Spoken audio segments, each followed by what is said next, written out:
Assalamualaikum warahmatullahi wabarakatuh. Welcome back to my channel. Perkenalkan, nama aku Putri Bayu. Aku mahasiswa UNER semester 7. Dan saat ini, oh ya Allah kepencet. Dan saat ini aku untuk memenuhi tugas ekologi perairan, aku membuat video terkait pencemaran Danau Batur di Bali. Nah, apa aja sih yang akan dibahas? Yang pertama adalah Danau Batur itu sendiri, terus yang kedua geografi dari Danau Batur, yang ketiga berita terkait Danau Batur, kira-kira kalau kita searching di internet terkait Danau Batur yang muncul apa aja ya.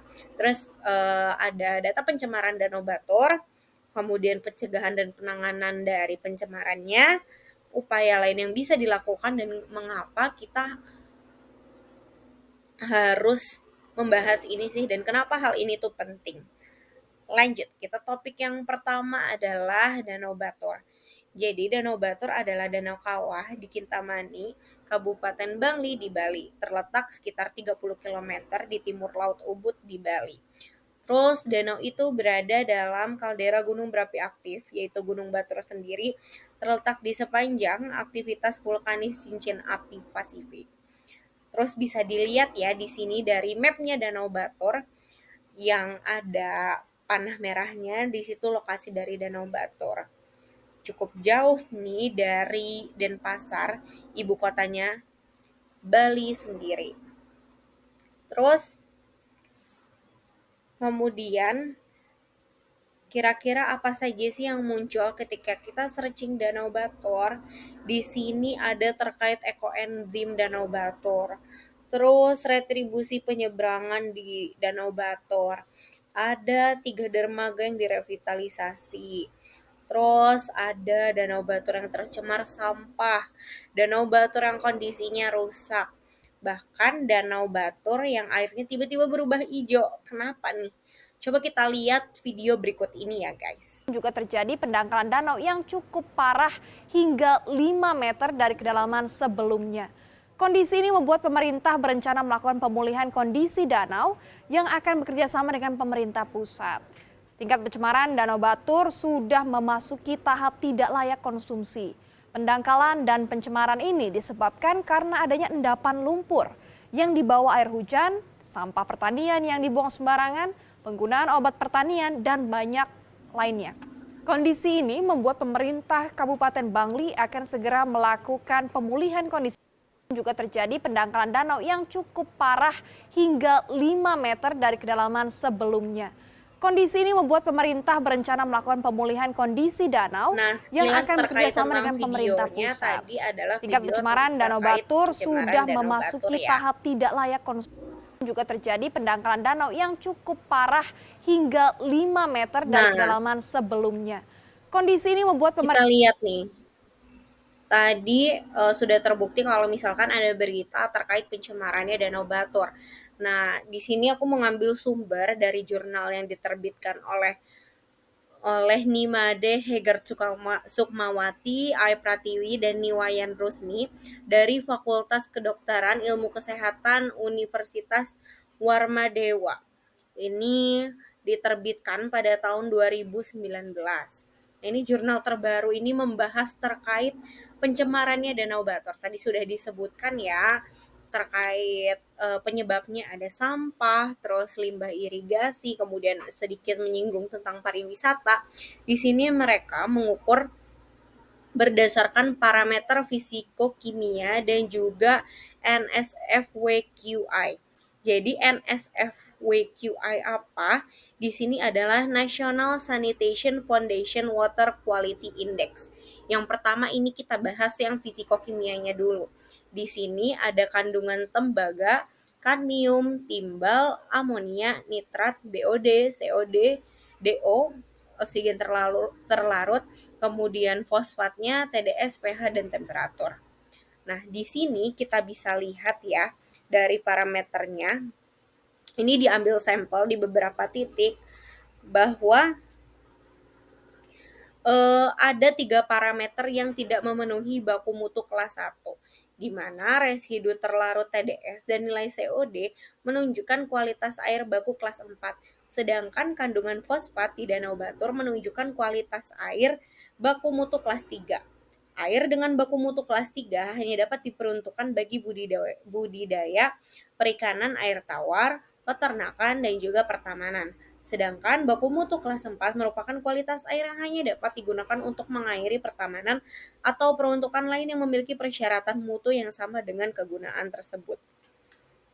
Nah, residu terlarut dalam Danau Batur ini di rentang 1.340 sampai 1.860 mg per liter. Dan konsentrasi TDS di mata air alam bervariasi, kurang dari 30 ppm, sehingga mencapai 6.000 mg per liter, tergantung dari kelarutan mineral di berbagai wilayah geologinya. Terus TDS ini merupakan indikator konsentrasi garam inorganik dan anorganik seperti klorida, magnesium, kalsium, sodium, nitrat, karbonat, dan garam-garam lainnya. Terus keberadaan residu ini mempengaruhi rasa air dan konsentrasi yang terlalu lebih dari 1.200 ppm bisa menyebabkan rasa air yang buruk. Nah, TDS juga dapat nunjukin kontaminasi limbah domestik dan indikasi adanya pertumbuhan plankton yang pesat. Nah, pengukuran COD-nya sendiri menunjukkan rentang 20,8 sampai 187,2 mg per liter dan rata-ratanya 1.100,24 mg per liter. Persyaratannya adalah 10 mg per liter. Sedangkan menurut American Public Health Association dan American Water Works Association, persyaratan COD untuk air minum kurang dari 2 mg per liter. Berarti tingginya nilai COD ini terkait dengan adanya polusi perairan di Danau Batur. Karena nilainya itu sudah lebih dari 1,3 sampai 1,5 kali lipat. Kemudian ini dapat dicurigai bahwa terdapat materi organik dalam jumlah signifikan yang tidak dapat terbiodegradasi oleh mikroorganisme umum yang ada di air tersebut. Terus, ini dapat disebabkan oleh limbah domestik, pertanian, dan juga perikanan. Terus tingginya fosfat di sini sebesar 0,5 sampai dengan 0,5 kurang lebih 0,14 mg per liter menemukan kandungan fosfat yang tinggi itu diindikasi sebagai pencemaran akibat budidaya ikan. Pemeriksaan kandungan nutrisi merupakan parameter penting dalam menentukan produktivitas danau. Nah, kualitas air danau sangat dipengaruhi oleh kandungan nutrien. Jumlah nutrien yang cukup dapat meningkatkan ekosistem danau dengan menyediakan sumber makanan bagi organisme air. Fosfor diukur dalam bentuk terlarutnya dan umumnya merupakan faktor yang membatasi pertumbuhan tanaman air dan alga. Nah, ini juga bisa menyebabkan efek blooming nih. Terus selanjutnya adalah pengukuran NSFWQI air danau. Di sini bisa dilihat beberapa parameternya, ada DO, bakteri fekal, pH, terus biochemical oksigennya, perubahan temperatur, terus total fosfat, nitrat, turbiditas, dan juga total solid yang terkandung di situ. Ini 9 parameter air ini menurut pengukuran penelitian 82 ya nilainya dan mengindikasikan kualitas air yang mungkin cukup baik. Namun meskipun demikian terdapat 2 parameter yang penting untuk diperhatikan dan diperbaiki untuk menjamin keamanan air danau ini. Kedua parameter tersebut adalah konsentrasi fosfat dan kandungan residu. Nah, dari data ini dapat disimpulkan bahwa 12 parameter fisiko-kimia pada air Danau Batur diketahui 3 parameternya tidak memenuhi kriteria baku mutu kelas 1. Menurut Peraturan Gubernur Bali Nomor 16 Tahun 2016, ketiga parameter tersebut adalah residu terlarut, COD, dan total fosfat. Tingginya nilai ketiga parameter tersebut umumnya disebabkan oleh tingginya materi organik dan anorganik akibat aktivitas domestik, pertanian, dan perikanan. Sedangkan kualitas air danau berdasarkan NSF QY menunjukkan kualitas air Danau Batur baik secara umum. Namun meskipun demikian, parameter fosfat dan residu memiliki kualitas di bawah skor dan harus dilakukan perbaikan. Kemudian pencegahan yang bisa dilakukan apa? Di sini kita menemukan adanya dua berita terkait penanganan yang sudah dilakukan oleh pemerintah setempat. Di sini Kadis DLH daerah setempat itu melakukan pencampuran ekoenzim. Di sini yang digadang-gadang bisa menyelamatkan Danau Batur dari pencemaran. Kita lihat ya videonya seperti apa. Pemirsa, sebanyak 20.211 liter cairan ekoenzim dituang di Danau Batur, Kintamani. Penuangan ekoenzim dilakukan jajaran pemerintah Kabupaten Bangli.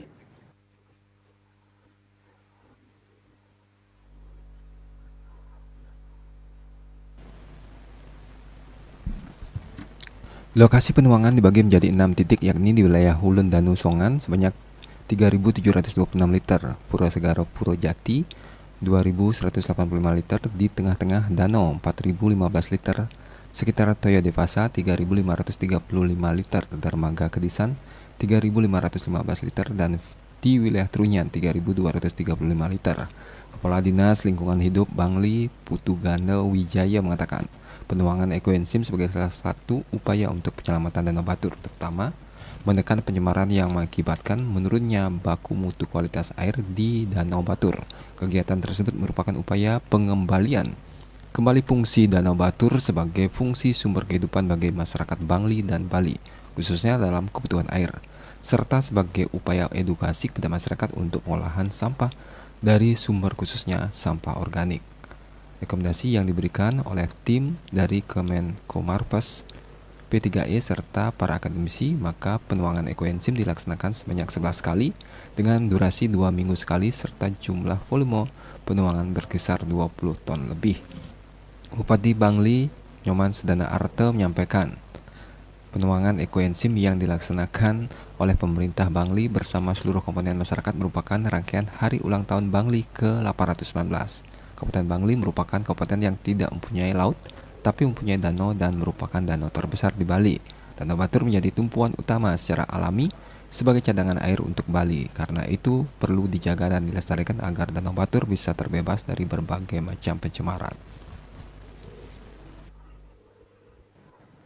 Pemirsa, sebanyak 20.211 liter cairan ekoenzim dituang di Danau Batur, Kintamani. Penuangan ekoenzim dilakukan jajaran. Selain video itu, ada juga video yang membahas terkait pembuatan vlog. Kira-kira seperti apa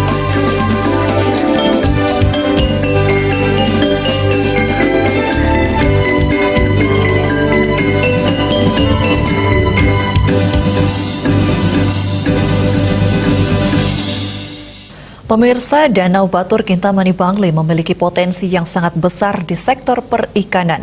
Apalagi budidaya ikan mujair sangat menguntungkan di danau terbesar di Bali tersebut.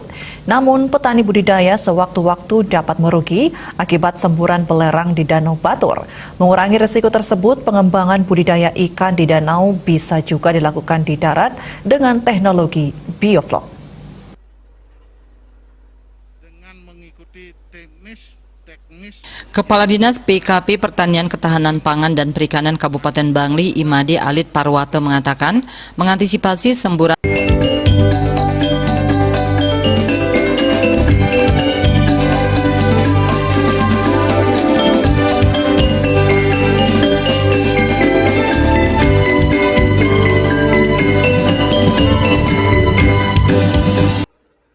selanjutnya adalah upaya lain yang dapat dilakukan untuk penanganan dan pencegahan dari pencemaran Danau Batur. Yang pertama adalah melakukan konservasi pada zona penyangga dan hulu yang menjadi sumber pendangkalan Danau Batur. Yang kedua, meningkatkan kesadaran dan partisipasi masyarakat terhadap pelestarian Danau Batur. Yang ketiga, memulihkan keanekaragaman hayati danau melalui pemantauan kualitas air danau dan identifikasi biota air.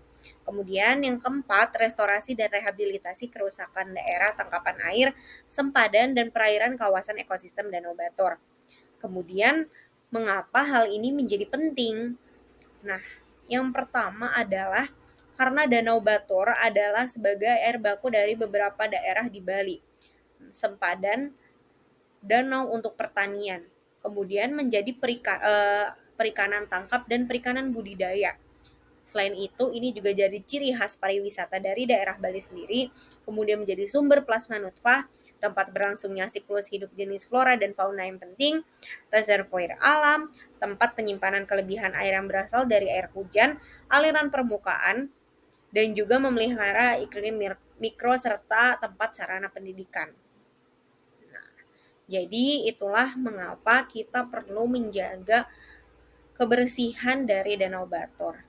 Nah, kemudian ini adalah tim dari edit video ini, yaitu saya sendiri. Dan yang terakhir, terima kasih dan sampai jumpa di video selanjutnya.